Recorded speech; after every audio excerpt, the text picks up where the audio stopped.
Il est l'un des hommes les plus riches du monde, mais conduit toujours une voiture ordinaire. Il vit dans la même maison depuis plus de 60 ans. Et pourtant, son influence sur le monde de la finance est tout simplement légendaire. Voici l'histoire d'un garçon fasciné par les chiffres, devenu le sage d'Omaha. Voici Warren Buffett. Warren Edward Buffett naît le 30 août 1930 à Omaha, dans le Nebraska. Son père, Howard Buffett, est courtier en bourse et membre du Congrès. Très jeune, Warren démontre un intérêt presque obsessionnel pour l'argent. 6 ans, il achète des packs de Coca-Cola pour les revendre à l'unité. À 11 ans, il achète ses premières actions. City Service, 3 actions à 38 $. Quand l'action chute à 27 puis remonte à 40, il vend. Mais quelques jours plus tard, elle grimpe à 200 $. Une leçon qu'il n'oubliera jamais. La patience paie. Warren étudie à l'université du Nebraska, puis tente sa chance à Harvard Business School. Mais il est recalé. Ce refus va changer sa vie. Il découvre alors le nom de Benjamin Graham, professeur à Columbia et auteur du livre The Intelligent Investor. Il postule à Columbia, est accepté et devient l'un des rares élèves du père de l'investissement Value. Cette rencontre marque un tournant. Graham lui apprend à acheter des entreprises sous-évaluées et à investir avec marge de sécurité. Après ses études, Buffett retourne à Omaha. Il lance en 1956 sa première société d'investissement avec seulement 105 000 $, provenant de cet ami et membre de sa famille. Il investit méthodiquement, applique les principes de Graham, mais avec son propre flair.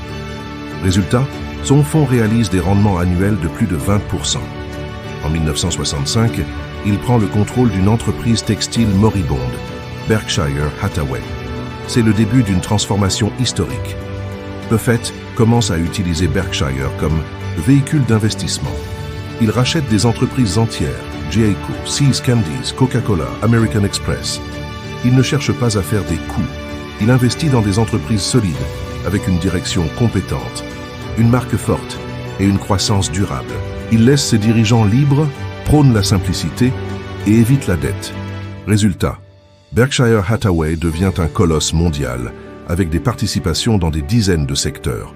Une action de Berkshire, achetée dans les années 60, vaut aujourd'hui plus de 500 000 $. Mais Warren Buffett n'est pas qu'un investisseur. Il est aussi un homme profondément humble, fidèle à ses valeurs. Il vit dans la même maison qu'il a achetée en 1958. Il mange dans des fast-foods. Il joue du ukulélé. Il reste fidèle à ses principes, intégrité, discipline, patience. Et surtout, il est incroyablement généreux. En 2006, il annonce qu'il donnera plus de 99% de sa fortune à des œuvres caritatives, principalement via la Bill and Melinda Gates Foundation, un geste sans précédent dans l'histoire du capitalisme.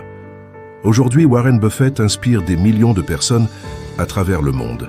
Investisseurs, entrepreneurs, étudiants, rêveurs, il a prouvé qu'on peut réussir sans trahir ses principes, qu'on peut devenir milliardaire sans perdre son humanité et qu'une vie simple, menée avec sagesse, peut laisser une empreinte indélébile.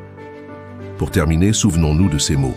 Someone is sitting in the shade today because someone planted a tree a long time ago. Et vous, quel arbre allez-vous planter aujourd'hui? Si cette histoire vous a inspiré, likez, abonnez-vous et partagez-la. Et n'oubliez pas, les meilleurs investissements prennent du temps, mais ils commencent toujours par une décision.